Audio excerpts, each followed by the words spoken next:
ಎಲ್ಲ ಧ್ಯಾನ ಬಂಧುಗಳಿಗೆ, ಆತ್ಮ ಬಂಧುಗಳಿಗೆ ಅನಂತ ಕೋಟಿ ಕೋಟಿ ಪ್ರಣಾಮಗಳು.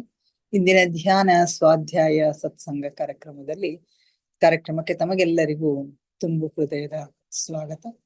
ಮೊಟ್ಟ ಮೊದಲಿಗೆ ನಮ್ಮೆಲ್ಲರ ಧ್ಯಾನ ಗುರುಗಳಾದ ಪರಮ ಪೂಜ್ಯರಾದ ಬ್ರಹ್ಮಶ್ರೀ ಪಿತಾಮಹ ಡಾಕ್ಟರ್ ಸುಭಾಷ್ ಪತ್ರಿಜಿಯವರ ಚರಣಕಮಲಗಳಿಗೆ ವಂದಿಸುತ್ತಾ, ಗುರುಮಾತಾ ಸ್ವರ್ಣಮಾಲಾ ಅಮ್ಮನವರ ಪಾದಕಮಲಗಳಿಗೆ ನಮಿಸುತ್ತಾ, ನಮ್ಮೆಲ್ಲರ ಚೈತನ್ಯ ಶಕ್ತಿಯಾಗಿರ್ತಕ್ಕಂಥ ಮಹಾವತಾರ್ ಬಾಬಾ ಅವರನ್ನ ನನ್ನ ಮಂದಿರದಲ್ಲಿ ಸ್ಮರಿಸುತ್ತಾ, ನನ್ನ ಗುರುಗಳಾದ ತಟವಾಲಿ ಬಾಬಾ, ಬರ್ಫಾನಿ ಬಾಬಾ, ಮಹದಾನಂದ ಬಾಬಾಜಿಯವರನ್ನ ನನ್ನ ಹೃದಯ ಮಂದಿರದಲ್ಲಿ ಸ್ಮರಿಸುತ್ತಾ, ನಮ್ಮ ಮಾರ್ಗದರ್ಶಕ ಗುರುಗಳಾದ ಡಾಕ್ಟರ್ ಜೀವಂದ್ರ ಕೇತಪ್ಪ ಸರ್ ಅವರಿಗೆ ವಂದಿಸುತ್ತಾ, ಅಯ್ಯಪ್ಪ ಪಿಂಡಿ ಸರ್ ಅವರಿಗೆ ವಂದಿಸುತ್ತಾ, ಎಲ್ಲ ಆಸ್ಟ್ರಲ್ ಮಾಸ್ಟರ್ಸ್ ಗಳಿಗೆ, ಪಿರಮಿಡ್ ಮಾಸ್ಟರ್ಸ್ ಗಳಿಗೆ ವಂದಿಸುತ್ತಾ, ಸೀತಾಮಾತೆ, ಯಶೋಧರಾ ಮಾತೆ, ವಸುಂಧರಾ ಮಾತೆಯರಿಗೆ ವಂದಿಸುತ್ತಾ, ಅವರೆಲ್ಲರ ಚೈತನ್ಯ ಶಕ್ತಿಯೊಂದಿಗೆ ನಮ್ಮ ಚೈತನ್ಯ ಶಕ್ತಿಯನ್ನು ಅನುಸಂಧಾನಗೊಳಿಸುತ್ತಾ ನಾವಿಂದಿನ ಸ್ವಾಧ್ಯಾಯವನ್ನ ಆರಂಭಿಸೋಣ. ಮಾಸ್ಟರ್ಸ್, ನಿಮಗೆಲ್ಲ ಗೊತ್ತಿದ್ದ ಹಾಗೆ ನಾವು ಆತ್ಮಾಯಣದ ಸ್ವಾಧ್ಯಾಯ ಪಯಣದಲ್ಲಿ ಇದ್ದೇವೆ. ನಾವು ಎಲ್ಲಿ ಆತ್ಮಾಯಣದ ಯಾವ ಹಂತದಲ್ಲಿ ಇದ್ದೇವೆ ಅಂತಂದ್ರೆ, ನಮ್ಮ ಮೂಲ ಲೇಖಕರಾಗಿರ್ತಕ್ಕಂಥ ಪೀಟರ್ ರೆಶ್ಲು ಅವರು 2ನೇ ಬಾರಿ ಸೂಕ್ಷ್ಮ ಶರೀರ ಯಾನವನ್ನ ಮಾಡ್ತಾ ತಮ್ಮ ಗೆಳತಿ ಆಗಿರ್ತಕ್ಕಂಥ ಡೆಫ್ನಿಯನ್ನ ಭೇಟಿ ಆಗ್ತಾರ. ಅವಳ ಜೊತೆಗೆ ಅಲ್ಲಿ ನಡೀತಕ್ಕಂಥ ಸಂಗೀತ ಕಾರ್ಯಕ್ರಮಕ್ಕೆ ಅವರು ಹೋಗ್ತಾ ಇರ್ತಾರೆ. ಅಲ್ಲಿ ಒಂದು ಬಹುದೊಡ್ಡ ಅಭೂತಪೂರ್ವವಾಗಿರ್ತಕ್ಕಂಥ ಒಂದು ಸಮಾರಂಭ ಆಗತ್ತೆ ಅಂತ ಹೇಳ್ತಾರೆ. ಅಲ್ಲಿ ಒಬ್ಬ ವ್ಯಕ್ತಿ ಕೊಳಲ್ನ ಬಗಲಲ್ಲಿ ಹಿಡ್ಕೊಂಡು ಹೋಗ್ತಾ ಇರ್ತಾರೆ. ಅವರು ಸನ್ನೆ ಮಾಡಿ ಇವರಿಗೆ ಅಲ್ಲಿ ಆಹ್ವಾನವನ್ನ ಮಾಡ್ತಾರೆ. ಅದು ತುಂಬಾ ಒಂದು ಅಭೂತಪೂರ್ವವಾಗಿರ್ತಕ್ಕಂಥ ಒಂದು ಕಾರ್ಯಕ್ರಮ ಆಗಿರ್ತದೆ. ಆ ಸಮಾರಂಭದ ಮುಖ್ಯ ಉದ್ದೇಶ ಏನು ಅಂತಂದ್ರೆ, ಭೂಮಿಯ ಮೇಲೆ ಇರ್ತಕ್ಕಂಥ ಜನರಿಗೆ ಒಂದು ರೀತಿಯ ಶಕ್ತಿಯನ್ನ ಒದಗಿಸಿಕೊಡ್ತಕ್ಕಂಥದ್ದು. ಆ ಒಂದು ಕಾರ್ಯಕ್ರಮಕ್ಕೆ ಹೆಚ್ಚಿನ ಒಂದು ಶಕ್ತಿಯನ್ನ ತುಂಬತಕ್ಕಂತಹ ಕೆಲಸ ಆ ಒಂದು ಸಂಗೀತ ಕಾರ್ಯಕ್ರಮದ ಆಗಿರುತ್ತೆ. ಹೀಗಾಗಿ ಆ ಸಂಗೀತ ಕಾರ್ಯಕ್ರಮಕ್ಕೆ ಫಾಸ್ಟ್ ಆಗಿ ಮೇಲೆ ಹಾರ್ತಾ ಹಾರ್ತಾ ಹಾರ್ತಾ ಬರ್ತಾ ಇರ್ತಾರೆ. ಎಷ್ಟೊಂದು ಫಾಸ್ಟ್ ಆಗಿ ಹಾರ್ತಾ ಇದ್ರು ಅಂತಂದ್ರೆ, ಕೆಳಗೆ ಅಕಾಡೆಮಿ ಎಲ್ಲ ಬಿಲ್ಡಿಂಗ್ ಗಳು ಹೋಗ್ತಾ ಇರ್ತಾವು. ಯಾವುದು ಅನ್ನೋದನ್ನ ಗುರ್ತಿಡಿಲಿಕ್ಕೆ ಸಾಧ್ಯ ಆಗೋದಿಲ್ಲ. ಆದ್ರೂ ಕೂಡ ಅವರ ಗುರುಗಳು ನಿರಂತರವಾಗಿ ಅವೆಲ್ಲ ಯಾವ ಪ್ರದೇಶಗಳವ ಅಂತಕ್ಕಂಥದ್ರ ಬಗ್ಗೆ ತಿಳುವಳಿಕೆಯನ್ನ ನೀಡ್ತಾ ಇರ್ತಾರೆ. ಹೀಗೆ ಸುಮಾರು 10-15 ನಿಮಿಷ ಇದೇ ರೀತಿ ಪ್ರಯಾಣಿಸಿದ ಮೇಲೆ ನಂತರ ಒಂದು ದಟ್ಟವಾದ ಅರಣ್ಯವು ಎದುರಿಗೆ ಕಾಣಿಸ್ತದೆ. ಹೀಗೆ 10-15 ನಿಮಿಷ ನಿರಂತರವಾಗಿ ಪ್ರಯಾಣ ಮಾಡಿದ ನಂತರ ಅಲ್ಲೇನಾಗ್ತದ, ಒಂದು ದಟ್ಟವಾಗಿರ್ತಕ್ಕಂಥ ಅರಣ್ಯ ಕಾಣಿಸ್ತದ. ಆಚಾರ್ಯನು ಅದರತ್ತ ನನ್ನ ಗಮನವನ್ನ ಸೆಳೆದನು. ಆಚಾರ್ಯನು ತಮ್ಮ ಭಾರತೀಯ ಗುರು ಆ ಅರಣ್ಯದತ್ತ ಇವರ ಗಮನವನ್ನು ಸೆಳೀತಾರೆ. ಇಲ್ಲಿಗೆ ಯಾತ್ರೆ ಮುಗಿಯುವುದೆಂದು ಹೇಳಿದನು. ಇಲ್ಲಿಗೆ ನಾವು ಬರ್ಬೇಕಾಗಿರ್ತಕ್ಕಂಥ ಸ್ಥಳ ಇದೆ, ನಮ್ಮ ಯಾತ್ರೆ ಇಲ್ಲಿಗೆ ಮುಗೀತದ ಅಂತ ಹೇಳ್ತಾರೆ. ಅರಣ್ಯದ ಆರಂಭದಲ್ಲಿ ನಾವು ಕೆಳಗೆ ಇಳಿಯಲಿಲ್ಲ, ಹಾಗೆಯೇ ಮರಗಳ ಮೇಲೆ ಕೆಲವು ಅಡಿಗಳ ಅಂತರದಿಂದ ತೇಲ್ತಾ ಇದ್ವಿ. ಆರಂಭದಲ್ಲಿ ನಾವು ಕೆಳಗೆ ಇಳಿಯಲಿಲ್ಲ, ಮರಗಳ ಮೇಲೆ ಕೆಲವು ಅಡಿಗಳ ಅಂತರದಲ್ಲಿ ನಾವು ತೇಲ್ತಾ ಇದ್ವಿ. 3-4 ಮೈಲುಗಳವರೆಗೆ ಹಾಗೆಯೇ ಬಂದೆವು. ಸುಮಾರು 3-4 ಮೈಲುಗಳವರೆಗೆ ಹಾಗೇನೆ ಬರ್ತಾರೆ. ಆಮೇಲೆ ಬರುತ್ತಾ ನಮ್ಮ ಗತಿ ನಿಧಾನವಾಗಿ ಸಾಮಾನ್ಯ ನಡಿಗೆಯ ವೇಗವನ್ನ ತೆಗೆದುಕೊಳ್ತದ. ಮೊದಲು ಫಾಸ್ಟ್ ಆಗಿ ಹಾರಿ ಬರ್ತಾ ಇರ್ತಾರೆ. ನಂತರ ಸಾಮಾನ್ಯ ನಡಿಗೆಯ ವೇಗವನ್ನ ತಲುಪ್ತದ. ಮರಗಳ ಮಧ್ಯೆ ಒಂದು ರಸ್ತೆ ಇರ್ತದ. ಆಚಾರ್ಯನು ನನ್ನನ್ನು ಅಲ್ಲಿಂದ ಪಾರು ಮಾಡಿ ಒಂದು ಸುಂದರ ಉದ್ಯಾನ ಮಾರ್ಗದತ್ತ ಕರೆತಂದ. ತಮ್ಮ ಗುರುಗಳು ಅವರನ್ನ ಆ ರಸ್ತೆಯಿಂದ ಪಾರು ಮಾಡಿ ಒಂದು ಸುಂದರವಾಗಿರ್ತಕ್ಕಂಥ ಉದ್ಯಾನದ ಕಡೆಗೆ ಕರ್ಕೊಂಡು ಬರ್ತಾರ. ಅಲ್ಲಿ ಒಂದು ಸುಮಾರು 50 ಗಜಗಳ ವ್ಯಾಸದ ಒಂದು ವೃತ್ತ ಇರ್ತದೆ, ಒಂದು ದೊಡ್ಡದಾಗಿರ್ತಕ್ಕಂಥ ಒಂದು ಸರ್ಕಲ್ ಇರುತ್ತೆ ಅಲ್ಲಿ. ಅಲ್ಲಿ ನಾವು ಕೆಳಗೆ ಇಳಿದಾಗ ಅಲ್ಲಿ ಯಾವ ಚಟುವಟಿಕೆಗಳು ನಡೀತಾ ಇರ್ಲಿಲ್ಲ. ನಮ್ಮೆದುರು ಯಾವುದೇ ವ್ಯಕ್ತಿ ಆಗಲಿ ವಸ್ತುವಾಗ್ಲಿ ಅಲುಗಾಡುತ್ತಿರಲಿಲ್ಲ. ನಾವೊಂದು ವಿಶಾಲ ವೃಕ್ಷದತ್ತ ನಡೆದೆವು. ಅದರ ಬೇರುಗಳು ನಮಗೆ ಆರಾಮ ಕುರ್ಚಿಯಂತೆ ಕಾರ್ಯನಿರ್ವಹಿಸಿದವು. ಅಲ್ಲಿ ಆ ವೃತ್ತದ ಸಮೀಪದಲ್ಲಿ ಒಂದು ವಿಶಾಲವಾಗಿರ್ತಕ್ಕಂಥ ಒಂದು ಗಿಡ ಇರ್ತದ, ವೃಕ್ಷ ಇರ್ತದ. ಆ ಗಿಡದ ಕಡೆಗೆ ಹೋಗ್ತಾರೆ. ಅದರ ಬೇರುಗಳು ಇವರಿಗೆ ಆರಾಮ ಕುರ್ಚಿ ಹಾಗೆ ಸಾಕಷ್ಟು ಆಸನಗಳ ಹಾಗೆ ಅವರಿಗೆ ಕಂಡು ಬರ್ತಾ ಇತ್ತು. ಆ ಸ್ಥಳದಲ್ಲಿ ಹರಡಿರುವ ಆ ಸ್ಥಳದಲ್ಲಿ ಇವರಿಗೆ ಕುಳಿತುಕೊಳ್ಳಿಕ್ಕೆ ಸದ್ದಿಲ್ದೆ, ಏನೂ ಸದ್ದು ಮಾಡ್ದೇನೆ ಅಲ್ಲಿ ಕುಳಿತುಕೊಳ್ರಿ ಅಂತ ಹೇಳಿ ಅವ್ರಿಗೆ ಹೇಳಲಾಯ್ತು. ಆ ಸ್ಥಳದಲ್ಲಿ ಹರಡಿರುವ ಬೆಳಕಿನ ಕುರಿತು ಸ್ವಲ್ಪ ಹೇಳಲು ಇದು ಸರಿಯಾದ ಸಮಯ. ಆ ಸ್ಥಳದಲ್ಲಿ ಯಾವ ರೀತಿಯ ಬೆಳಕಿತ್ತು ಅಂತಕ್ಕಂಥದ್ದನ್ನ ಹೇಳಿಕೆಯಲ್ಲಿ ಪ್ರಯತ್ನ ಮಾಡ್ತಾರೆ. ನಮ್ಮ ಸುತ್ತಲೂ ದಟ್ಟವಾದ ಮರಗಳಿದ್ದವು. ಭಾರತೀಯ ಅರಣ್ಯಗಳಲ್ಲಿ ಇರುವಂತೆ ಇಲ್ಲಿಯ ಮರಗಳ ರೆಂಬೆಗಳ ಮೇಲೆ ಅತಿ ಚಿಕ್ಕ ಚಿಕ್ಕ ಶಾಖೆಗಳು ಇದ್ದವು. ನಮ್ಮ ಭಾರತೀಯ ಗಿಡಗಳ ಮೇಲೆ, ಮರಗಳ ಮೇಲೆ ಇದ್ದ ಹಾಗೆ ಚಿಕ್ಕ ಚಿಕ್ಕ ಶಾಖೆಗಳು ಇರ್ತಾವೆ, ರೆಂಬೆಗಳಿರ್ತಾವು. ಆದ್ದರಿಂದ ಮೇಲೆ ಕಡಿಮೆ ಸ್ಥಳವಿತ್ತು, ಕೆಳಗೆ ನಾವು ಕುಳಿತುಕೊಳ್ಳಿಕ್ಕೆ ಹೆಚ್ಚು ಸ್ಥಳ ಇತ್ತು ಅಂತ ಹೇಳ್ತಾರೆ. ಈಗಾಗಲೇ ನಾನು ಹೇಳಿದಂತೆ ಸೂಕ್ಷ್ಮ ಜಗತ್ತಿನಲ್ಲಿ ಬೂದು ನೀಲಿ ಬಣ್ಣವಿತ್ತು. ಬೂದು ನೀಲಿ ಬಣ್ಣ ಯಾವಾಗ ಇವರು ಸೂಕ್ಷ್ಮ ಶರೀರಯಾನವನ್ನ ಶುರು ಮಾಡ್ತಾರೋ ಆ ಬಣ್ಣ ಇವರ ಜೊತೆಗೇನೆ ಯಾವತ್ತೂ ಇರುತ್ತೆ. ಸೊ ಇಲ್ಲಿಯೂ ಕೂಡ ಸೂಕ್ಷ್ಮ ಜಗತ್ತಿನಲ್ಲಿ ಬೂದು ನೀಲಿಯ ಬಣ್ಣ ಇರ್ತದ. ಅದು ಬೆಳದಿಂಗಳಿಗಿಂತನೂ ಹೆಚ್ಚು ಪ್ರಕಾಶಮಾನವಾಗಿತ್ತು. ಅಲ್ಲಿ ಬಿಳಿ ಮೊಲವೊಂದು ಓಡುತ್ತಾ ಅರಣ್ಯದೆಡೆಗೆ ಹೋದ್ರೆ ಅದನ್ನ ನಾವು ಸ್ಪಷ್ಟವಾಗಿ ಗುರುತಿಸಬಹುದಾಗಿತ್ತು. ಅಲ್ಲಿಯ ಪ್ರಕಾಶ ಬೆಳಕು ಎಷ್ಟಿತ್ತು ಅಂತಂದ್ರೆ ಸುಂದರವಾಗಿರ್ತಕ್ಕಂಥ ಒಂದು ಬೂದು ನೀಲಿ ಬಣ್ಣದ ಬೆಳಕಿನಲ್ಲಿ ಒಂದು ಸುಂದರವಾದ ಬಿಳಿಯ ಮೊಲ ಹೋದ್ರೂ ಕೂಡ ಅದನ್ನ ನಾವು ಸ್ಪಷ್ಟವಾಗಿ ಗುರುತಿಸಬಹುದಾಗಿತ್ತು ಅಂತಕ್ಕಂಥ ಮಾತನ್ನ ಹೇಳ್ತಾರೆ. ದಟ್ಟವಾದ ಅರಣ್ಯದ ಕಾರಣದಿಂದ ಬೆಳಕು ಅಲ್ಲಿ ಪ್ರವೇಶಿಸುವುದು ಸಾಧ್ಯವಿರಲಿಲ್ಲವಾದರೂ ಇಲ್ಲಿ ನಡೆದಿರುವುದನ್ನೆಲ್ಲ ಸ್ಪಷ್ಟವಾಗಿ ನೋಡಲು ನಮಗೆ ವಿಪುಲ ಬೆಳಕು ಹರಡಿಕೊಂಡಿತ್ತು. ಅದು ಅತ್ಯಂತ ದಟ್ಟವಾಗಿರ್ತಕ್ಕಂಥ ಅರಣ್ಯ ಇರುತ್ತೆ. ನ್ಯಾಚುರಲ್ ಆಗಿರ್ತಕ್ಕಂಥ ನಿಸರ್ಗದ ಬೆಳಕು ಅಲ್ಲಿ ಪ್ರವೇಶ ಮಾಡ್ಲಿಕ್ಕೆ ಸಾಧ್ಯ ಇಲ್ಲದೆ ಹೋದ್ರೂ ಕೂಡ ಆ ಸೂಕ್ಷ್ಮ ಲೋಕದಲ್ಲಿ ಇರ್ತಕ್ಕಂಥ ಒಂದು ಬೆಳಕು, ಒಂದು ನೀಲಿ ಬಣ್ಣದ ಒಂದು ಬೆಳಕು, ಪ್ರಕಾಶ ಅಲ್ಲಿರ್ತದ. ಆ ಬೆಳಕಿನಲ್ಲಿ ಅಲ್ಲೇ ನಡೀತಕ್ಕಂಥ ಎಲ್ಲ ಕಾರ್ಯಕ್ರಮಗಳನ್ನ, ಎಲ್ಲ ಸಂಗತಿಗಳನ್ನ ಸ್ಪಷ್ಟವಾಗಿ ಇವರು ತಿಳ್ಕೊಳ್ಳಿಕ್ಕೆ ಸಾಧ್ಯ ಆಗ್ತದೆ. ಕೆಲವು ನಿಮಿಷಗಳ ನಂತರ ಕುಳ್ಳರಂತೆ ಕಾಣುವ ಕೆಲವು ಪುಟ್ಟ ಪುಟ್ಟ ಮನುಷ್ಯರ ಒಂದು ಸಮೂಹ ಅರಣ್ಯದೊಳಗಿಂದ ನನ್ನ ಎಡಗಡೆಯಿಂದ ಬಂದು ಅರ್ಧ ವೃತ್ತಾಕಾರವಾಗಿ ಒಂದೆಡೆ ಸುಖಾಸನದಲ್ಲಿ ಕುಳಿತುಕೊಂಡರು. ಸ್ವಲ್ಪ ಸಮಯದ ನಂತರ ಒಂದು ಪುಟ್ಟ ಸಮೂಹ, ಪುಟ್ಟ ಪುಟ್ಟ ಕುಳ್ಳರಂತೆ ಕಾಣಿಸ್ತಕ್ಕಂಥ ಪುಟ್ಟ ಪುಟ್ಟ ಮನುಷ್ಯರ ಒಂದು ಸಮೂಹ ಅಲ್ಲಿ ಬರ್ತದ. ಅವರು ಇವರ ಎಡಗಡೆಯಿಂದ ಹಾಯ್ದು ಒಂದು ಅರ್ಧ ವೃತ್ತಾಕಾರವನ್ನ ಅಲ್ಲಿ ಮಾಡಿ ಸುಖಾಸನದಲ್ಲಿ ಕುಳಿತುಕೊಳ್ತಾರೆ. ನನಗೆ ನೆನಪಿರುವಂತೆ ಅವರು ಸುಮಾರು 10 ಜನರಿದ್ರು. ಇವರಿಗೆ ನೆನಪಿರೋ ಹಾಗೆ ಅಲ್ಲಿ ಸುಮಾರು 10 ಜನ ಆ ರೀತಿಯ ಜನರು ಬಂದು ಕೂಡ್ತಾರೆ. ಅವರ ಹತ್ತಿರ ಒಂದು ಯಂತ್ರವಿತ್ತು. ಅದು ನಗಾರಿ ಮತ್ತು ಡೊಳ್ಳುಗಳನ್ನ ಹೋಲುವಂತಹ ಒಂದು ವಸ್ತುವಾಗಿತ್ತು. ಅವ್ರ ಹತ್ರ ಒಂದು ವಾದ್ಯ ಇರ್ತದ, ಅದು ನಗಾರಿ ಮತ್ತು ಡೊಳ್ಳುಗಳನ್ನ ಹೊಂದತಕ್ಕಂಥ ಒಂದು ವಸ್ತುವಾಗಿತ್ತು. ಅವರೆಲ್ಲರೂ ಬೂದು ಬಣ್ಣದ ಸೂಟು, ಸಣ್ಣ ಸಣ್ಣ ಬೂಟು ಮತ್ತು ಗಿಡದ ಎಲೆಗಳಿಗಿಂತಲೂ ಹೊಳೆಯುವ ಹಸಿರು ಬಣ್ಣದ ಟೊಪ್ಪಿಗೆಗಳನ್ನ ಧರಿಸಿದ್ರು. ಅವರ ವೇಷಭೂಷಣ ಹೇಗಿತ್ತು ಅಂತಂದ್ರೆ ಬೂದು ಬಣ್ಣದ ಸೂಟನ್ನ ಅವರು ಧರಿಸ್ಕೊಂಡಿದ್ರು. ಸಣ್ಣ ಸಣ್ಣ ಬೂಟುಗಳನ್ನ ಹಾಕೊಂಡಿದ್ರು, ಕಾಲಿನಲ್ಲಿ ಸಣ್ಣ ಸಣ್ಣ ಬೂಟುಗಳನ್ನ ಹಾಕೊಂಡಿರ್ತಾರೆ. ಮತ್ತು ಗಿಡದ ಎಲೆಗಳಿಗಿಂತಲೂ ಹೆಚ್ಚು ಹೊಳಿತಕ್ಕಂಥ ಹಸಿರು ಬಣ್ಣದ ಟೊಪ್ಪಿಗೆಗಳನ್ನ ಅವರು ಧರಿಸಿರ್ತಾರೆ.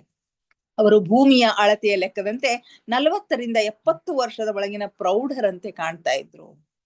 ನಮ್ಮ ಭೂಮಿಯ ಲೆಕ್ಕದ ಪ್ರಕಾರ 40 ವರ್ಷದಿಂದ 70 ವರ್ಷದ ಒಳಗಡೆ ಇರ್ತಕ್ಕಂಥ ಒಂದು ಪ್ರೌಢರ ಹಾಗೆ ಅವರು ಕಾಣ್ತಾ ಇದ್ರು. ನಿಮ್ಮಲ್ಲಿ ಯಾರಾದ್ರೂ ವಾಲ್ಟ್ ಡಿಸ್ನಿಯ ಸ್ನೋ ವೈಟ್ ಮತ್ತು 7 ಕುಳ್ಳರು ಎಂಬ ಸಿನಿಮಾವನ್ನು ನೋಡಿದ್ದರೆ ಅವರು ಇವರ ಮುಖಗಳನ್ನ ಊಹಿಸಬಹುದು. ಯಾರಾದ್ರೂ ವಾಲ್ಟ್ ಡಿಸ್ನಿಯ ಸ್ನೋ ವೈಟ್ ಮತ್ತು 7 ಕುಳ್ಳರು ಅಂತಕ್ಕಂಥ ಒಂದು ಸಿನಿಮಾವನ್ನ ನೋಡಿದ್ರು ಅಂತಂದ್ರೆ ಅಲ್ಲಿ ಇರ್ತಕ್ಕಂಥ ಕುಳ್ಳರು ಯಾವ ರೀತಿ ಇದ್ರು, ಅವರ ಮುಖವನ್ನ ಇವರು ಹೋಲ್ತಾ ಇದ್ರು ಅಂತಕ್ಕಂಥ ಒಂದು ಮಾತನ್ನ ಇಲ್ಲಿ ಹೇಳ್ತಾರೆ. ಅವರು ಮಾತನಾಡಲಿಲ್ಲ, ಅಲ್ಲದೆ ಯಾವುದೇ ರೀತಿಯ ಶಬ್ದವನ್ನು ಕೂಡ ಅವರು ಮಾಡುತ್ತಿರ್ಲಿಲ್ಲ. ತಕ್ಷಣವೇ ಇದರ ನಂತರ ಅರಣ್ಯದಿಂದ ಸಾಕಷ್ಟು ವಿಶಾಲ ಕಾಯವನ್ನು ಹೊಂದಿದ ಸ್ತ್ರೀ ಮತ್ತು ಪುರುಷರು ಹೊರಬಂದರು.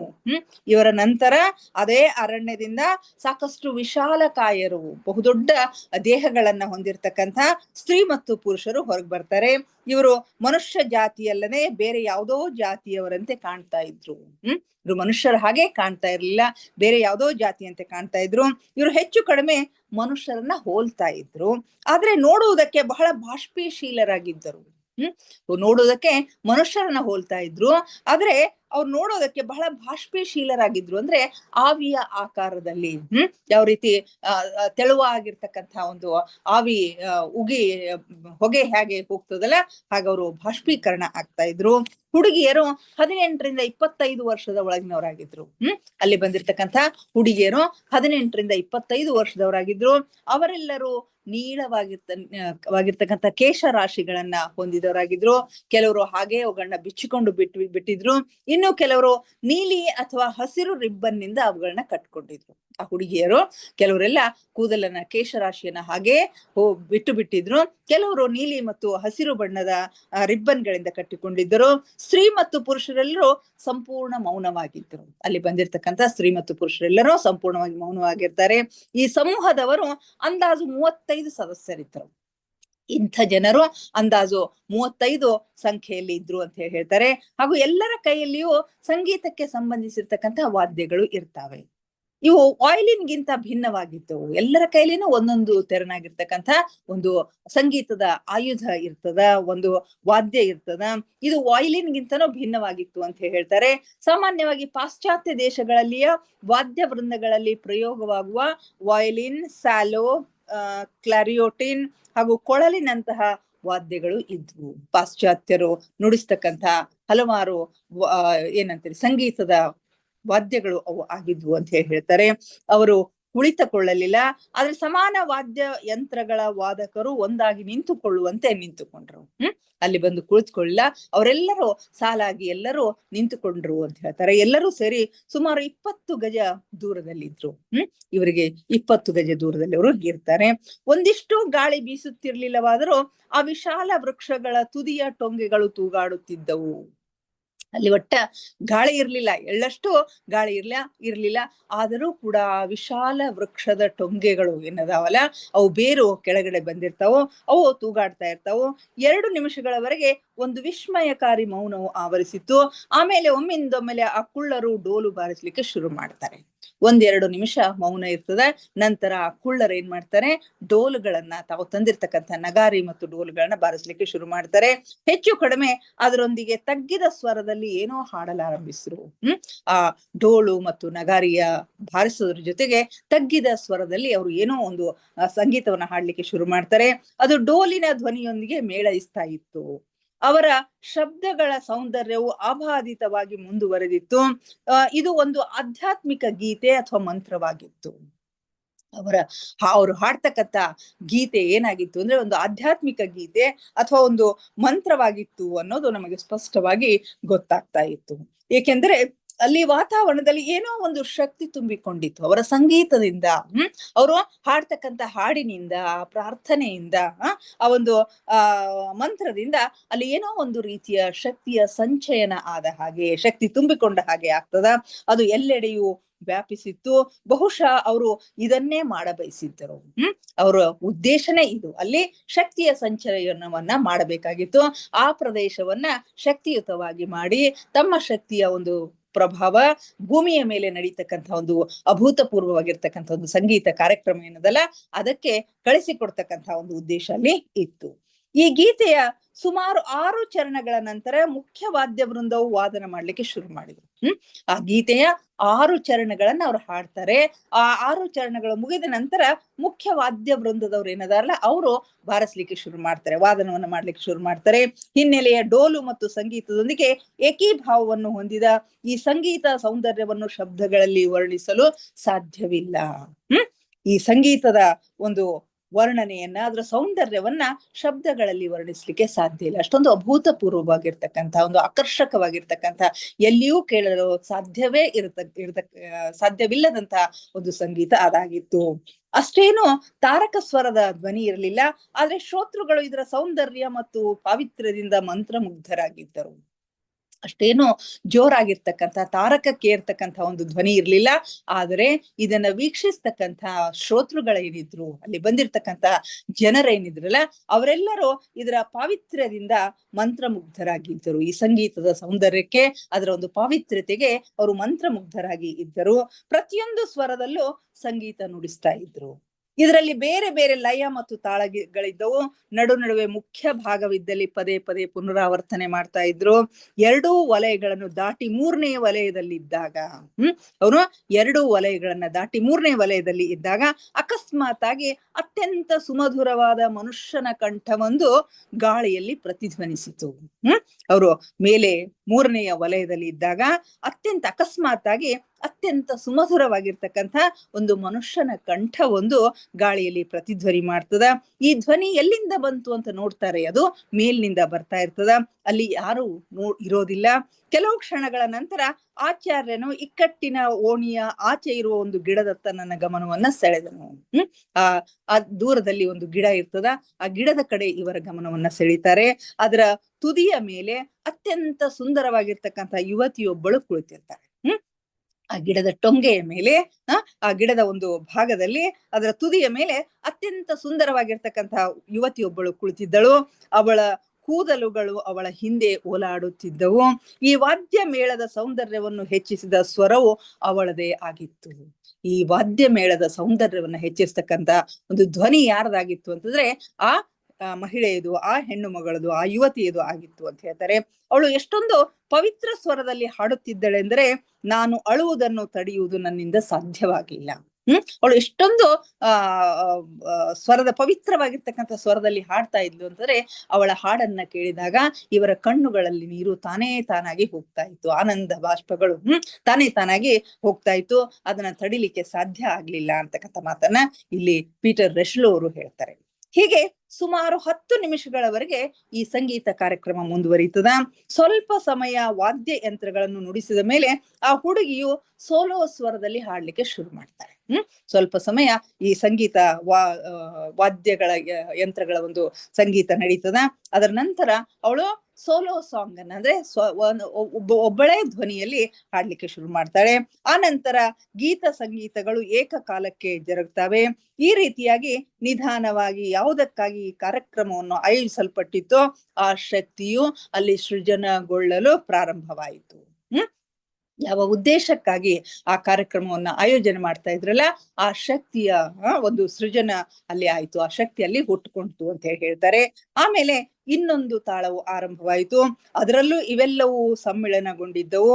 ಆ ನಂತರ ಕಾರ್ಯಕ್ರಮ ಮುಕ್ತಾಯವಾಯಿತು.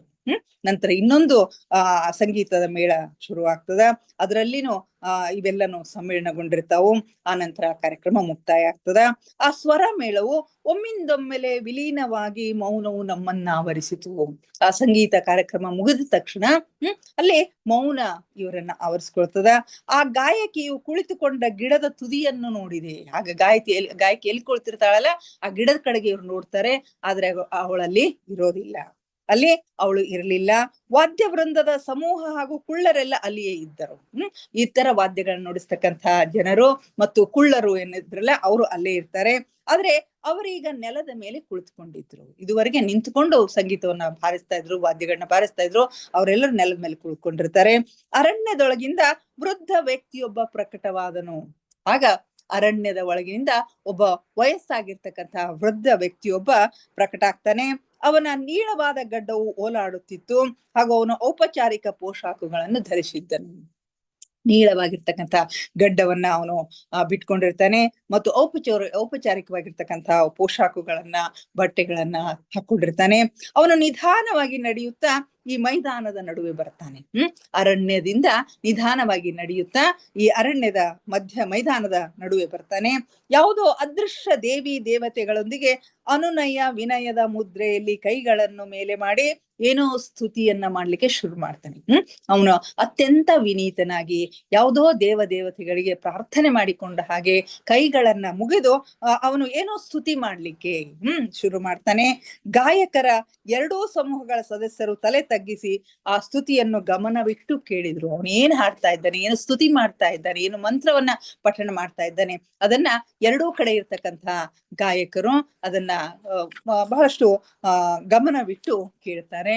ಅದರೊಳಗಿಂದ ನನಗೆ ಒಂದ್ ಅಕ್ಷರವೂ ಅರ್ಥ ಆಗ್ಲಿಲ್ಲ. ಅವ್ರು ಏನು ಸ್ತುತಿ ಮಾಡ್ತಾ ಇದ್ರು ಅನ್ನೋದು ನನ್ಗೊಂದಿಷ್ಟು ಅರ್ಥ ಆಗ್ಲಿಲ್ಲ ಅಂತ ಹೇಳ್ತಾರೆ.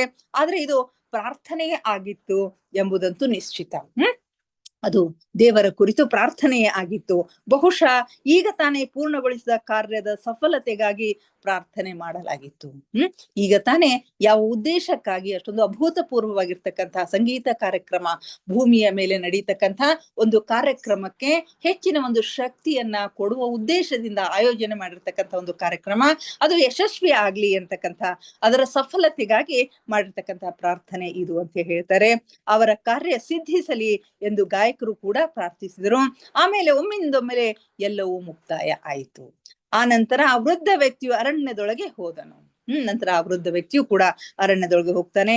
ಗಾಯಕರ ಆ ಎರಡೂ ಸಮೂಹಗಳು ಈಗ ಎದ್ದು ನಿಂತು ನಿಧಾನವಾಗಿ ಮೈದಾನದತ್ತ ಹೆಜ್ಜೆ ಹಾಕುತ್ತಾ ಅದೃಶ್ಯರಾದರು. ನಂತರ ಆ ಎರಡೂ ಸಮೂಹ, ಆ ಕುರುಳರು ಮತ್ತು ಸ್ವಲ್ಪ 35 ಸಂಖ್ಯೆಯಲ್ಲಿ ಬಂದಿರ್ತಕ್ಕಂಥ ಜನರು, ಅವರು ನಿಧಾನವಾಗಿ ಮೈದಾನದಿಂದ ಅದೃಶ್ಯ ಆಗ್ತಾರ. ಇದನ್ನೆಲ್ಲ ನೋಡಿ ನಾನೆಷ್ಟು ಪ್ರಭಾವಿತನಾದನೆಂದರೆ ಅಲ್ಲಿಂದ ಅಲುಗಾಡಲು ಕೂಡ ನನಗೆ ಮನಸ್ಸಾಗ್ಲಿಲ್ಲ. ಇದೆಲ್ಲವನ್ನ ನೋಡಿದಾಗ ಇವರೆಷ್ಟು ಅದಕ್ಕೆ ಮಂತ್ರಮುಗ್ಧರಾಗಿದ್ದರು ಅಂತಂದ್ರೆ ಅಲ್ಲಿಂದ ಅಲುಗಾಡ್ಲಿಕ್ಕೂ ಕೂಡ ಅವನಿಗೆ ಮನಸ್ಸಾಗ್ಲಿಲ್ಲ. ಆಯಿತು, ಇಂದಿನ ಕಾರ್ಯಕ್ರಮವು ಇಷ್ಟೇ ಇತ್ತು. ನಾಳೆ ಬೆಳಗಿನವರೆಗೆ ನೀನು ಇದರಲ್ಲಿ ಏನನ್ನು ಮತ್ತು ಎಷ್ಟನ್ನು ನೆನಪಿನಲ್ಲಿ ಇಟ್ಟುಕೊಂಡಿರುವೆ ಎಂಬುದನ್ನು ನಾನು ತಿಳಿಯ ಬಯಸುತ್ತೇನೆ ಎಂದು ಆಚಾರ್ಯನು ಹೇಳಿದಾಗ ನನಗೆ ಆಘಾತವಾಯಿತು. ಆಗ ಭಾರತೀಯ ಗುರು ಇವರನ್ನ ಎಚ್ಚರಿಸ್ತಾನೆ, ಆಯ್ತು, ಕಾರ್ಯಕ್ರಮ ಮುಗೀತು. ಈಗ ಇದುವರೆಗೆ ನೀನು ನೋಡಿರ್ತಕ್ಕಂಥ ಈ ಕಾರ್ಯಕ್ರಮದಲ್ಲಿ ಏನೇನು ಆಯಿತು, ಏನೇನು ಜರುಗಿತು ಅನ್ನೋದನ್ನ ನೀನು ನಾಳೆ ಟಿಪ್ಪಣಿಯ ರೂಪದಲ್ಲಿ ಬರೀಬೇಕು ಅಂತಕ್ಕಂಥ ಒಂದು ಮಾತನ್ನು ಹೇಳಿದಾಗ ಇವರಿಗೆ ನಿಜವಾಗಿಯೂ ಆಘಾತವಾಗ್ತದ. ನಾವು ಎದ್ದು ನಿಂತಾಗ ನಾನಿನ್ನು ಮೌನ ಸ್ಥಿತಿಯಲ್ಲೇ ಇದ್ದೆ. ಮರಗಳ ಮಧ್ಯೆ ಇರುವಂತ ಆ ಕಿರಿದಾದ ರಸ್ತೆಯ ಮೂಲಕ ತೇಲುತ್ತಾ ಮನೆಯತ್ತ ನಡೆದೆವು. ಇನ್ನು ಮೌನ ಸ್ಥಿತಿಯಲ್ಲಿನೇ ಇರ್ತಾರೆ. ಮರಗಳ ಮಧ್ಯೆ ಇರ್ತಕ್ಕಂಥ ಒಂದು ರಸ್ತೆಯ ಮೂಲಕ ತೇಲ್ತಾ ಮನೆ ಕಡೆಗೆ ಇರ್ತಾರೆ. ಆಚಾರ್ಯನು ಈ ಆಯೋಜನೆಯ ಧ್ಯೇಯದ ಕುರಿತು ಅವಶ್ಯವಾಗಿ ಹೇಳಿದ್ದನು. ಆದ್ರೆ ಅವನು ಏನು ಹೇಳಿದ್ದನೆಂಬುದು ನನಗೆ ಸರಿಯಾಗಿ ನೆನಪಿಲ್ಲ. ಈ ಕಾರ್ಯಕ್ರಮದ ಬಗ್ಗೆ ಅವರು ಹೇಳಿದ್ರು, ಆದ್ರೆ ಪೀಟರ್ ರೆಶ್ಲೋ ಅವ್ರಿಗೆ ಅವ್ರು ಏನ್ ಹೇಳಿದ್ದಾರೆ ಅಂತಕ್ಕಂಥದ್ದು ಸರಿಯಾಗಿ ನೆನಪಿರಲಿಲ್ಲ. ಯಾಕಂತಂದ್ರೆ ನನ್ನ ಬುದ್ಧಿ ಇನ್ನೂ ಭ್ರಮಣೆಯಲ್ಲಿಯೇ ಇತ್ತು. ಅಲ್ಲದೆ ನಾನು ಈ ಆಯೋಜನೆಯ ಉತ್ಕೃಷ್ಟ ಭಾಗದ ಅದ್ಭುತವಾದ ಆಧ್ಯಾತ್ಮಿಕ ಪ್ರಭಾವದ ಕುರಿತು ಯೋಚಿಸುತ್ತಿದ್ದೆ. ನನಗೆ ಪೂರ್ತಿ ಇವ್ರು ಏನ್ ಹೇಳಿದ್ರು ಅಂತಕ್ಕಂಥದ್ದು ಗೊತ್ತಾಗ್ಲಿಲ್ಲ. ಯಾಕಂತಂದ್ರೆ ನಾನು ಈ ಕಾರ್ಯಕ್ರಮದ ಉತ್ಕೃಷ್ಟ ಭಾಗದ ಕುರಿತು ಅಥವಾ ಅದ್ಭುತವಾದ ಆಧ್ಯಾತ್ಮಿಕ ಪ್ರಭಾವ, ಇದರ ಆಧ್ಯಾತ್ಮಿಕ ಪ್ರಭಾವ ಯಾವ ರೀತಿಯಿಂದ ಆಗ್ತದ ಅನ್ನೋದನ್ನ ಕುರಿತು ನಾನು ಯೋಚನೆ ಮಾಡ್ತಾ ಇದ್ದೆ. ಆ ಕುಳ್ಳರು ಪ್ರಕೃತಿಯ ಆತ್ಮಗಳು. ಆ ಕುಳ್ಳರು ಯಾರು ಅಂತಂದ್ರೆ ಪ್ರಕೃತಿಯಲ್ಲಿರ್ತಕ್ಕಂಥ ಆತ್ಮಗಳು ಅಥವಾ ಪ್ರಕೃತಿಯ ಆತ್ಮಗಳು, ಮತ್ತು ವಾದ್ಯ ವೃಂದದವರು ಗಂಧರ್ವರು ಆಗಿದ್ದರು. ಇವು ದೇವಾನುದೇವತೆಗಳ ವಿಕಾಸದ ಕ್ರಮದಲ್ಲಿ ಬರ್ತಕ್ಕಂಥವುಗಳು. ಪಕ್ಷಿಗಳು ಮೊದಲು ಪ್ರಕೃತಿ ಆತ್ಮಗಳಾಗಿ ನಂತರ ಗಂಧರ್ವರಾಗಿ ಅವರು ಗಂಧರ್ವರಾಗ್ತಕ್ಕಂಥದ್ದು ಕಂಡು ಬರ್ತದೆ. ಸೊ ಈ ವಾದ್ಯ ವೃಂದವು ಗಂಧರ್ವ ಗಣ ಎಂದು ಆ ಎಲ್ಲ ಪ್ರದರ್ಶನಕಾರರ ವಿವರಣೆಯನ್ನು ಕೂಡ ಅಲ್ಲಿ ನೀಡಿದ್ರು. ಮನುಷ್ಯನ ವಿಕಾಸ ವ್ಯವಸ್ಥೆಯ ಸಮಾನಾಂತರವಾಗಿ ಅವರ ವಿಕಾಸ ವ್ಯವಸ್ಥೆಯು ಇಲ್ಲಿ ಜರುಗ್ತದ. ಮನುಷ್ಯನ ವಿಕಾಸ ಯಾವ ರೀತಿ ಆಗ್ತದಲ್ಲ ಅದೇ ರೀತಿಯಾಗಿ ಇಲ್ಲಿ ದೇವತೆಗಳು ಮತ್ತು ಗಂಧರ್ವರ ವಿಕಾಸವು ಕೂಡ ಆಗ್ತದ ಅಂತ ಹೇಳ್ತಾರೆ. ಯಾವ ರೀತಿಯಾಗಿ ಅವರು ಈ ಸಮಾನಾಂತರ ವ್ಯವಸ್ಥೆಯಲ್ಲಿ ನಡೆಯುತ್ತಾರೆ. ಆ ಒಬ್ಬಂಟಿ ಗಾಯಕಿ ಬೇರೆ ಶ್ರೇಣಿಯವಳಾಗಿದ್ದಳು. ಇವರೆಲ್ಲರಲ್ಲಿನೋ ಒಬ್ಬ ಶ್ರೇಷ್ಠ ಗಾಯಕಿ ಏನಿರ್ತಾಳಲ್ಲ ಅವಳು ಬೇರೆಯೇ ಆಗಿರ್ತಾಳೆ, ಬೇರೆ ಶ್ರೇಣಿಯವಳಾಗಿದ್ದಳು.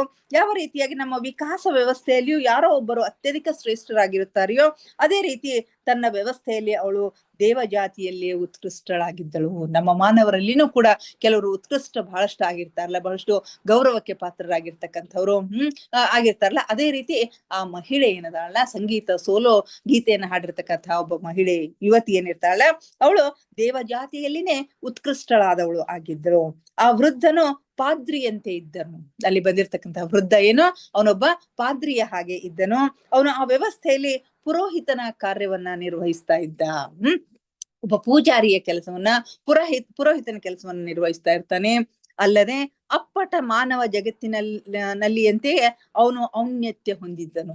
ಅವನು ಕೂಡ ಉನ್ನತ ಸ್ಥಾನದಲ್ಲಿ ಇರ್ತಕ್ಕಂಥವನು ಆಗಿರ್ತಾನೆ.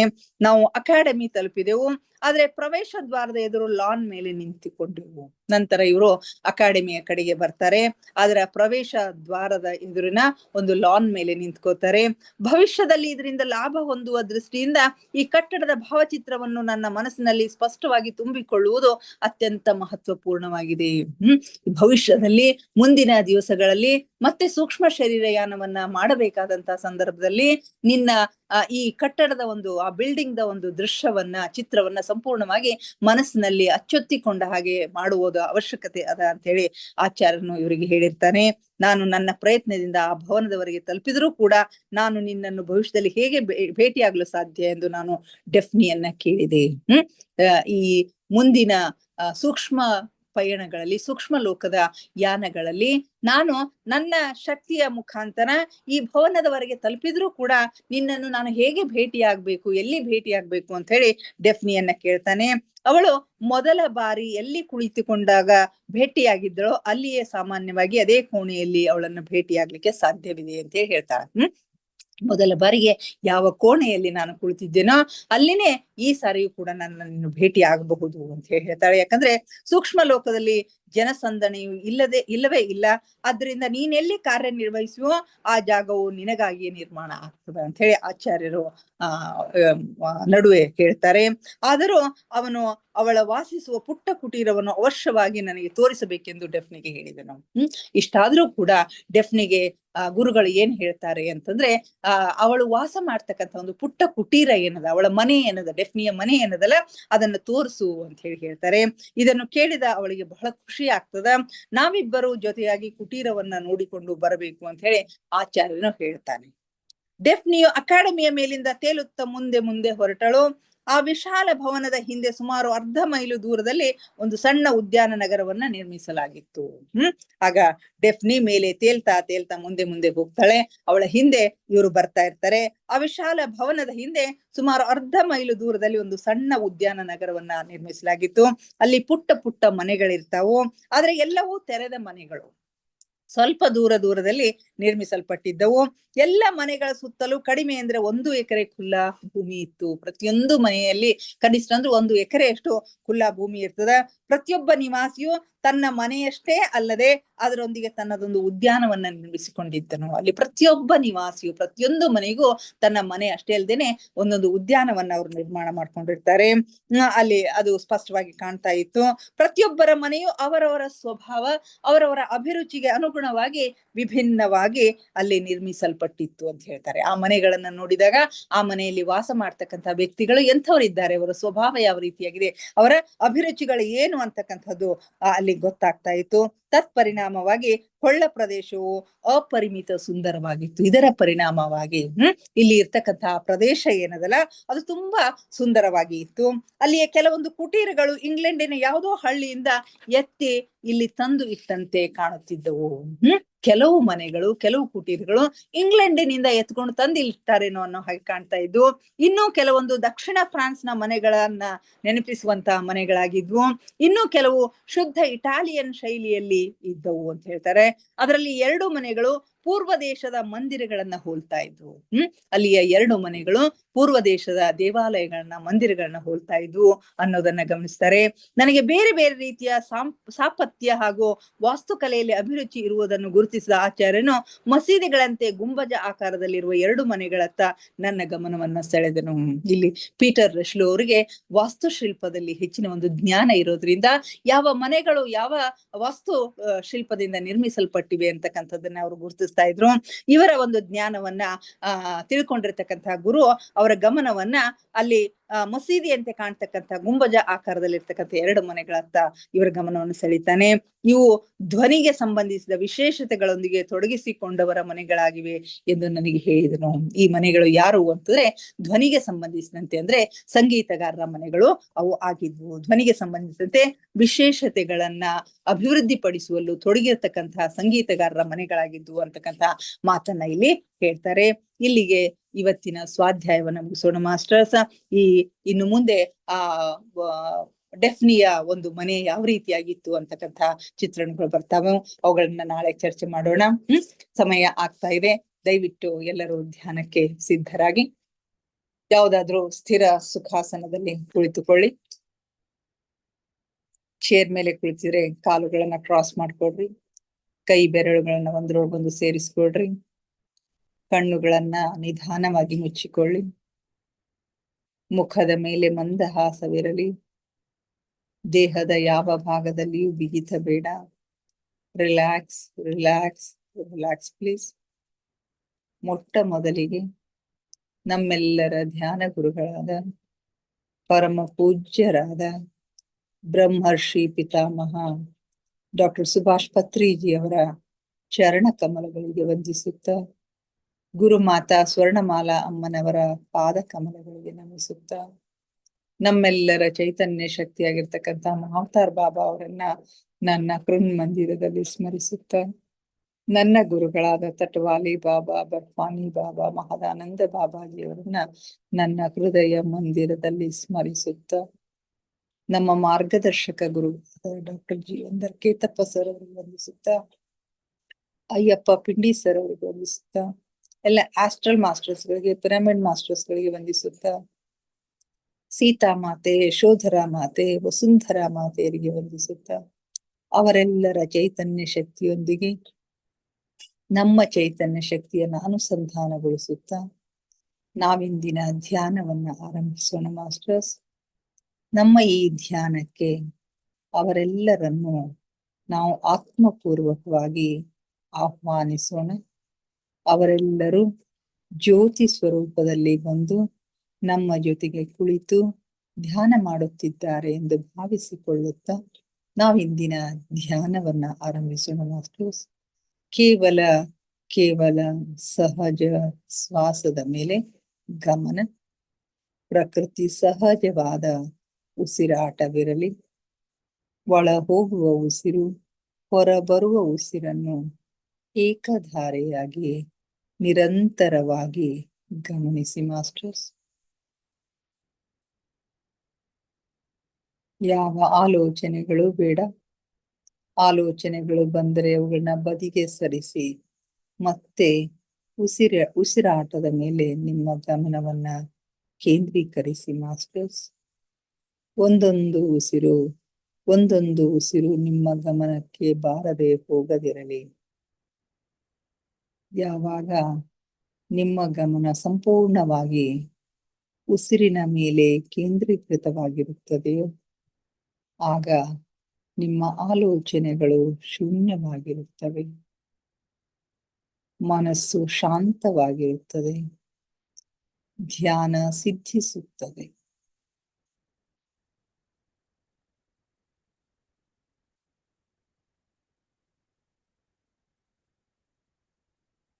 ನಮ್ಮ ಉಚ್ಛ್ವಾಸ ನಿಶ್ವಾಸದ ಮಧ್ಯದ ಬಿಂದು, ಅದುವೇ ಧ್ಯಾನ ಬಿಂದು, ಅದುವೇ ಶೂನ್ಯ ಬಿಂದು, ಅದುವೇ ನಮ್ಮ ಒಳ ಜಗತ್ತಿನ ಆಂತರಿಕ ಜಗತ್ತಿನ ಕೀಲಿ ಕೈ. ಅಲ್ಲಿ ಒಂದು ಕ್ಷಣ ನಿಲ್ಲುವ ಅಭ್ಯಾಸ ಮಾಡಿ ಮಾಸ್ಟರ್ಸ್. ನಿಮಗಾಗಿ ನಿಮ್ಮ ಆಂತರಿಕ ಜಗತ್ತು, ನಿಮ್ಮ ಒಳ ಜಗತ್ತು ತೆರೆದುಕೊಳ್ಳುತ್ತದೆ. ಅಲ್ಲಿಯ ವಿಸ್ಮಯಗಳನ್ನ ಅನುಭವಿಸಿ ಮಾಸ್ಟರ್ಸ್.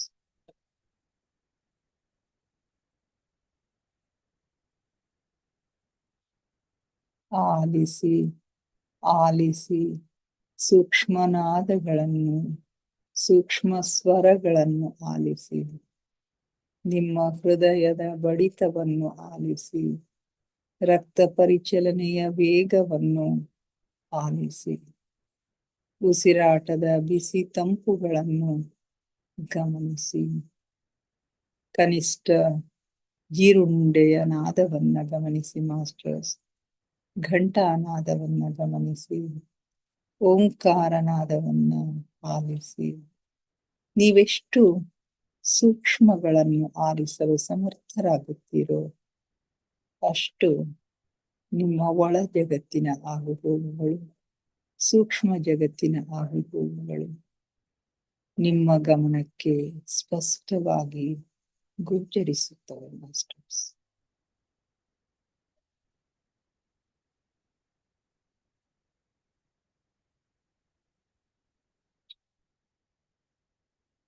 ನಾನು ದೇಹವಲ್ಲ, ನಾನು ಆತ್ಮಸ್ವರೂಪಿ.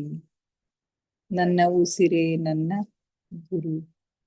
ಉಸಿರೆಂಬ ಗುರುವಿನ ಸಹಾಯದಿಂದ ನನ್ನ ಗಮ್ಯದೆಡೆಗೆ ಅಂತಿಮ ಗುರಿಯೆಡೆಗೆ ನಮ್ಮ ಪಯಣ ನಿರಂತರವಾಗಿ ಸಾಗುತ್ತಲಿದೆ ಮಾಸ್ಟರ್ಸ್. ನಮ್ಮ ಅಂತಿಮ ಗುರಿ ಆತ್ಮ ಸಾಕ್ಷಾತ್ಕಾರ, ಪರಮಾತ್ಮ ಸಾಕ್ಷಾತ್ಕಾರ.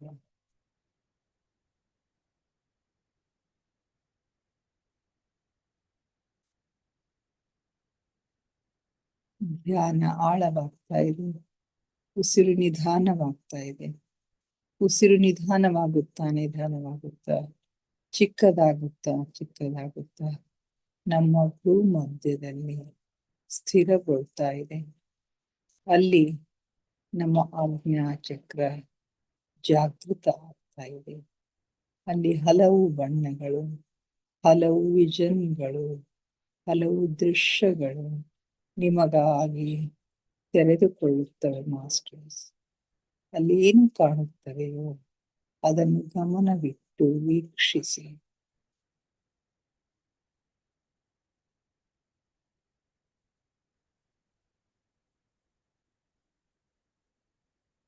ಆಳವಾದ ಧ್ಯಾನದ ಆಲ್ಗಡಲಿನಲ್ಲಿ ನಿಮ್ಮನ್ನು ನೀವು ಮುಳುಗಿಸಿ ಮಾಸ್ಟರ್ಸ್. ಆಲಿಸಿ, ಆನಂದಿಸಿ, ಆಹ್ಲಾದಿಸಿ. ಆ ಪರಮ ಸಖ್ಯವನ್ನ, ಪರಮಾತ್ಮನ ಸಾನ್ನಿಧ್ಯವನ್ನ ಅನುಭವಿಸಿ ಮಾಸ್ಟರ್ಸ್. ಆ ಪರಮ ಪ್ರಕಾಶದೊಂದಿಗೆ, ಪರಂಜ್ಯೋತಿಯೊಂದಿಗೆ ಲೀನವಾಗಿ ಮಾಸ್ಟರ್ಸ್.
ಹ್ಮ್.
ಹ್ಮ್.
ಕೊನೆಯ 5 ನಿಮಿಷಗಳು ಮಾಸ್ಟರ್ಸ್.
ಕೊನೆಯ 2 ನಿಮಿಷ ಮಾಸ್ಟರ್ಸ್.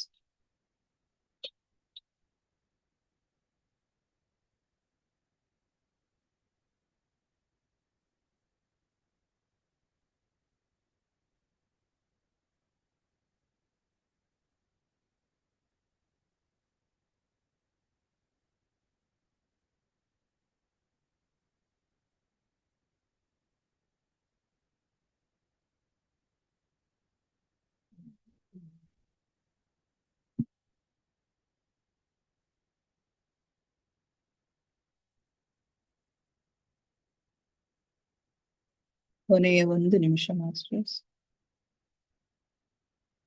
ನಿಧಾನವಾಗಿ ಧ್ಯಾನದಿಂದ ಹೊರಬರಲು ಪ್ರಯತ್ನಿಸಿ.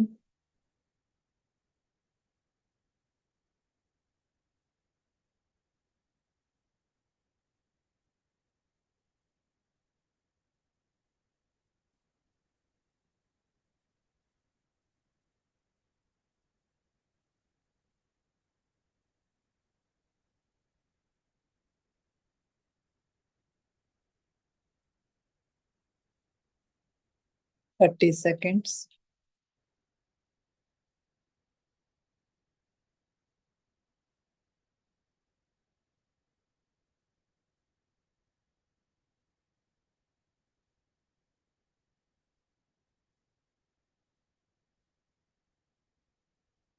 Ten seconds.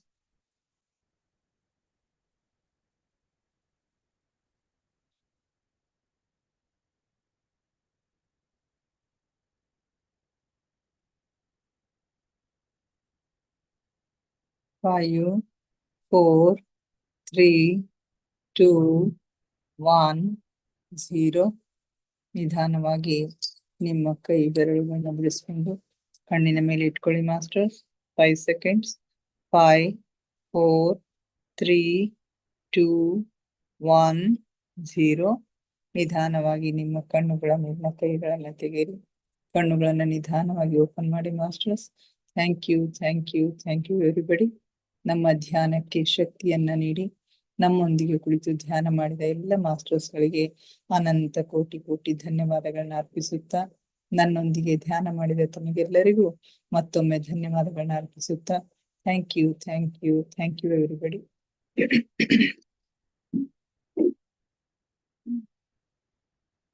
ಯಾರಾದ್ರೂ ಏನಾದ್ರು ಶೇರ್ ಮಾಡ್ಕೊಳ್ತಿದ್ರೆ ಮಾಡ್ಕೊಡ್ರಿ. ಹಲೋ ರೀ ಮೇಡಮ್. ಹಾ ಹೇಳ್ರಿ. ಅದೇ ಸ್ವಾಧ್ಯಾಯ ಬಾಳ ಆಶ್ಚರ್ಯನೇ ಆಕೋತ ನಡ್ದದ್ರಿ. ವಾದ್ಯಗೋಷ್ಠಿ ಅದೆಲ್ಲ ಸಂಗೀತದ್ದು. ಆಮೇಲೆ ವಿಜಯಲಕ್ಷ್ಮಿ ಮೇಡಮ್ ಅಂತ ಹಂಗದ ಅಲ್ಲಿ ವಂಡರ್ಲ್ಯಾಂಡ್ ಇರ್ತಾರ. ಇಲ್ಲಿ ಪುಟ್ಸ್ ಓದಿರ್ತೀವಿ ನೋಡ್ರಿ ಮೇಡಮ್. ಅವ್ರು ಯಾರು ಅದೇ ಇವ್ರು ಆತ್ಮಗಳಂದ್ರಲ್ಲ ನೀವು ಪ್ರಕೃತಿ ಆತ್ಮಗಳು, ಪ್ರಕೃತಿ ಆತ್ಮಗಳ್ರಿ. ಪ್ರಕೃತಿ ಆತ್ಮಗಳು.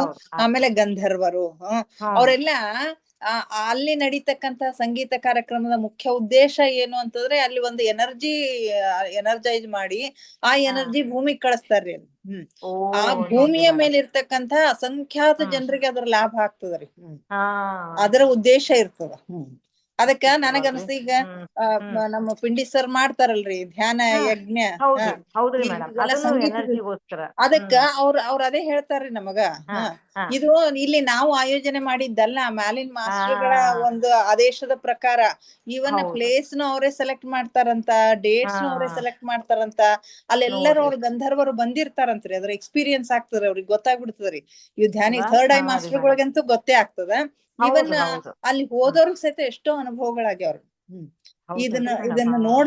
ಇದನ್ನ ನೋಡ್ದಾಗ ನನಗ ಆ ಧ್ಯಾನ ಯಜ್ಞಕ್ಕೆ ಒಂದ್ಸರಿ ಹೋಗ್ಬೇಕ್ ಅನಸ್ಲಕತ್ತದ. ಎಷ್ಟೋ ಈಗ ಕರ್ನಾಟಕದೊಳಗೆ ಎಷ್ಟು ಆಯೋಜನೆ ಮಾಡ್ಲಕತ್ತಾರ ಅವ್ರೀಗ. ನೆಕ್ಸ್ಟ್ ಹಾಸನದೊಳಗದ, ಬಳ್ಳಾರಿ ಒಳಗಿತ್ತು, ಬಳ್ಳಾರಿ ಒಳಗಿತ್ತಲ್ರಿ. ಬಳ್ಳಾರಿ ಒಳಗಿತ್ತ. ನಾವು ಇದು ಕಳಿಸ್ದೇವಲ್ರಿ ಅಲ್ಲಿ, ಅದಕ್ಕೆ ಕೊಟ್ಟಿದ್ವಿ ನೋಡ್ರಿ. ಅಕ್ಕಿ ಚೀಲ ಇದು ಮಾಡಿದ್ವಲ್ಲ. ಈಗ ಹಾಸನ ಒಳಗದ್ರಿ ನೆಕ್ಸ್ಟ್. ಆಮೇಲೆ ಇದ್ರೊಳಗ ಬಳ್ಳಾರಿನೇನ ಮೊನ್ನೆ ಬಹಳ ಚಂದ ಇದಾಗಿತ್ತು. ಒಂದು ಶೋಭಾ ಮೇಡಮ್ ಹೋಗಿದ್ರು ಅಂತಂದ್ರಲ್ಲ ಇವ್ರು. ಇಲ್ಲ, ಅವ್ರು ಬೇರೆ ಕಡೆ ಹೋಗಿದ್ರಿ ಮೇಡಮ್. ಬೇರೆ ಕಡೆ ಹೋಗಿದ್ರು. ಅಂಜನಾದ್ರಿ ಬೆಟ್ಟ ಆ ಕಡೆ ಹೋಗಿದ್ರಿ ಅವ್ರು. ಅವ್ರು ಅಲ್ಲಿನೂ ಏನದ ಇಲ್ಲ, ಅವ್ರನು ಹೋಗಿದ್ರಿ. ಅದನ್ನ ಮುಗಿಸ್ಕೊಂಡ್ ಹೋಗ್ಯಾರ ಬಳ್ಳಾರಿಗೆ. ಅವ್ರು ಹೋಗ್ ಬಂದಾರ. ಕರೆಕ್ಟ್ ಹೋಗ್ ಬಂದಾರ. ಆಮೇಲೆ ಇವತ್ ಮಧ್ಯಾಹ್ನ ನಾ ಮಲ್ಕೊಂಡಾಗ್ರಿ ಮೇಡಮ್. ಮಲ್ಕೊಂಡ್ರ ಹಿಂಗ ಸುಮ್ನೆ ಸೋಫಾ ಮೇಲೆ ಆಟಾಗಿದ್ದೆ, ಮಗ್ಗಲ್ ಮಲ್ಕೊಂಡಿದ್ದೀರಿ. ಸುಮ್ನೆ ಪಂಪರು ನಿದ್ದಿ. ಆಮೇಲೆ ಒಮ್ಮೆ ಹಿಂಗ ಎಷ್ಟು ಸುಂದರ ಗಣೇಶನ್ ಮೂರ್ತಿ ಫೇಂಟ್ ಆಗಿ ಕಾಣಿಸ್ತ್ರಿ. ಆಮೇಲೆ ಒಂದ್ ದೊಡ್ಡ ಲೈಟ್ ಆಗದಂಗ. ಈಗ ಕತ್ತಲ್ ಗರ್ಭ ಗುಡಿಯಾಗ ನೀವು ನಿಂತೀರಿ, ಯಾರೋ ಲೈಟ್ ಹಾಕಿದ ಕೂಡ್ಲೆ ಫುಲ್ ಮೂರ್ತಿ ಕಾಣಿಸ್ತದಲ್ಲ ಹಂಗ್ರಿ. ನನ್ಗೆ ಇಷ್ಟು ಖುಷಿ ಆಯ್ತು. ಒಂದ್ಸಲ ಗಂಗಾ ಅವ್ರು ಹೇಳ್ತಿದ್ರು ನನ್ಗೆ ಹಿಂಗ್ ಕಾಣಿಸ್ತು, ಬೆಳಕ್ ಬಂತದ. ಹಂಗ ಬೆಳಕ್ರಿ, ಇಷ್ಟು ಬೆಳಕನಾಗ ಒಂದ್ಸಲ ಒಂದ್ ಕ್ಷಣ ಭಯ ಆಗ್ತದ. ಅಯ್ಯೋ ಒಮ್ಮೆ ಏನಪ್ಪಾ ಅಂತ. ಆದ್ರ ನೀವ್ ಹೆದರ್ಕೋಬೇಡ್ರಿ ಅಂದಿರ್ತೀರಲ್ಲ, ನೋಡಿ ಎಂಜಾಯ್ ಮಾಡ್ದೇರಿ. ಎಷ್ಟು ಚಲೋ ಅದಿ ಮೇಡಮ್. ಅದು ಬೆಳಕು ಮತ್ತೆ ಗಣಪತಿ, ಅದು ಕನಸಲ್ಲ, ಮಧ್ಯಾಹ್ನ ಹೊತ್ತು ಕನಸು ಬೀಳಲ್ಲ. ನಮಗ್ ಡಿಫ್ರೆನ್ಸ್ ಗೊತ್ತಾಗ್ತದ. ಭಾಳ ಖುಷಿ ಆಯ್ತು ಮೇಡಮ್. ನಾ ಏನ್ ಧ್ಯಾನದಾಗ ಇರ್ಲಿಲ್ಲ ಖರೆ, ಭಾಳ ಚಂದ ಅನಸ್ತ್ರಿ. ಶೇರ್ ಮಾಡ್ಕೊಳ್ಳಿ. ಹೌದ್ರಿ, ಹೌದು. ಮತ್ತೆ ಯಾರು ಶೇರ್ ಮಾಡ್ಕೋತೀರಿ? ಹಲೋ ಗಂಗಾ, ಹೇಳಮ್ಮ. ಹಾ ರೇಖಾ.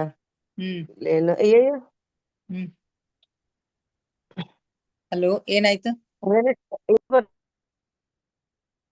ಅನ್ಮ್ಯೂಟ್ ಮಾಡ್ಕೊ. ಈಗ ಕರೆಕ್ಟ್ ಆಯ್ತು. ಅದೇ ಸ್ವಾಧ್ಯಾಯ ತುಂಬಾ ಚೆನ್ನಾಗಿತ್ತಪ್ಪ. ಅದು ಎಷ್ಟು ಚಂದ ಇದು ಎಲ್ಲ. ಅದು ನಿಸರ್ಗದ ಮಾತುಗಾಡ್ರಿದು ತುಂಬಾ ಚೆನ್ನಾಗ್ ಅನಿಸ್ತದ. ಬಹಳ ಪ್ರಕೃತಿಯ ಮಧ್ಯ ಪ್ರಕೃತಿ ಮಧ್ಯ ಇದು ಮಾಡೋದು. ಅದು ಗಂಧರ್ವರು ಗಾಯನ ಅಲ್ಲ, ಅದು ಪೂರ. ಹಿಂಗಾಗಿ ಎಲ್ಲೂ ಕೇಳದೆ ಇರ್ತಕ್ಕಂತ ಒಂದು ಸಂಗೀತ ಇರ್ತದ. ಅದರ ಎಫೆಕ್ಟ್ನು ಯಾವ್ದೋ ಒಂದು ಉದ್ದೇಶಕ್ಕೆ ಅದನ್ನ ಆಯೋಜನೆ ಮಾಡಿರ್ತಾರ ಅವ್ರು. ನನಗ ಅದೇ ಧ್ಯಾನದಲ್ಲಿ ಸಾಯಿಬಾಬಾ ಅವ್ರ ಇದು ಸಾಯಿಬಾಬಾ ಕಂಡ ಅವ್ರ ಸಾಯಿಬಾಬಾರ್ ಪಕ್ಕದಲ್ಲಿ ಒಂದ್ ಪಾತ್ರಗಿತ್ತಿ, ಹ್ಮ್ ಕಲರ್ಫುಲ್ ಪಾತ್ರಗಿತ್ತಿ ಸುತ್ತ ಅಲ್ಲೇ ಹಾರಾಡ್ತಾ ಅದೇ ಇತ್ತು. ಅದೇ ಅದು ಪ್ರಕೃತಿ ಆತ್ಮ ಪಾತ್ರಗಿತ್ತಿ ಎಲ್ಲ ಅವು ದೇವಲೋಕದಕ್ಕೆ ಹೋಗ್ತಾರ ಅವರೆಲ್ಲ. ಹೌದೇನ್ರಿ? ಅವರೆಲ್ಲ ಮಾಸ್ಟರ್ಸ್ ಸಾಯಿಬಾಬಾ ಮೂರ್ತಿ, ಅವ್ರ ಸಾಯಿಬಾಬಾ ಮೂರ್ತಿ, ಅದ್ರ ಜೊತೆಗೆ ಅಲ್ಲಿ ಪಕ್ಕಕ್ ಪಾತ್ರಗಿತ್ತಿ ಹಳದಿ ಚುಕ್ಕಿ ಚುಕ್ಕಿ ಚುಕ್ಕಿ ಚುಕ್ಕಿ ಇತ್ತು ನೋಡ್ರಿ, ಕಪ್ಪ ಹಳದಿ ಚುಕ್ಕಿ ಚುಕ್ಕಿ ಚುಕ್ಕಿ ಪಾತ್ರಗಿತ್ತಿ ಹಾರಾಡ್ತಾ ಇತ್ತು. ಒಳ್ಳೆ ಎಕ್ಸ್ಪೀರಿಯನ್ಸ್. ಚೆನ್ನಾಗ್ ಅನಸ್ತ್ರಿ. Okay, thank you. ಓಕೆ, ಮತ್ಯಾರು ಶೇರ್ ಮಾಡ್ಕೋತೀರಿ? ಅನ್ನಕ್ಕ ಮಾತಾಡ್ತೀಯಾ? ಹಲೋ, ಮಾತಾಡ್ತಿ? ಅದು ಕೆಂಪದಲ್ಲ, ಅಲ್ಲಿ ಟಚ್ ಮಾಡು ಅಂದ್ರೆ ಧ್ವನಿ ಕೇಳಿಸ್ತದ ನಿನಗೆ. ಕೆಂಪದದ ನೋಡಲ್ಲಿ, ಅದ ಕೈಲೇ ಟಚ್ ಮಾಡು. ಹೋಯ್ತು. ಬರ್ತದ? ಹಾ ಮಾತಾಡ್. ಹಾ ಬಂತು. ಸ್ವಾಧ್ಯಾಯ ಇಷ್ಟು ಚಂದ ಇತ್ತು. ಅದೇನು ಬಾಳ ಚಂದ ಅನ್ಸ್ತು ಬಿಡವ. ಧ್ಯಾನನು ಬಾಳ ಆಳವಾಗಿ ಅಗ್ದಿ ಎನರ್ಜಿ ಇತ್ತು. ಆಯ್ತು, ಸ್ವಾಧ್ಯಾಯನು ಬಾಳ ಚಂದ. ಅದೇನು ಸಮಕ್ಷಮ ಈಗ ನಡೀತದೇನೋ ಅದ್ರಾಗೆ ಇದೇವ ನಂಗೆ ಇತ್ತು ನೋಡಗ್ದಿ. ಹೌದಾ? ಅನ್ಸ್ತು. Okay, thank you. ಓಕೆ, ಬಾಳ ಚಂದ ಅನ್ಸ್ತು. ಓಕೆ, ಮತ್ಯಾರು ಮಾತಾಡ್ತೀರಿ? ಸರೋಜಿನಿ ಮೇಡಮ್ ಅವ್ರು ಲೇಟ್ ಆಗಿತ್ತೇನೋ ಬರ್ಲಿಕ್ಕೆ. ಸರೋಜಿನಿ ಮೇಡಮ್ ಅವ್ರು, ಹಲೋ. ಓಕೆ ಮೇಡಮ್, ಮತ್ಯಾರು ಶೇರಿಂಗ್ ಇಲ್ಲ ಅಂದ್ರೆ ಮುಗಿಸೋಣ. ಓಕೆ, ಮತ್ತೆ ನಾಳೆ ಭೇಟಿಯಾಗೋಣ ಇನ್ನಷ್ಟು ಧ್ಯಾನ, ಸ್ವಾಧ್ಯಾಯ, ಸತ್ಸಂಗದೊಂದಿಗೆ. ಎಲ್ಲರಿಗೂ ಥ್ಯಾಂಕ್ ಯು ಎವ್ರಿಬಡಿ.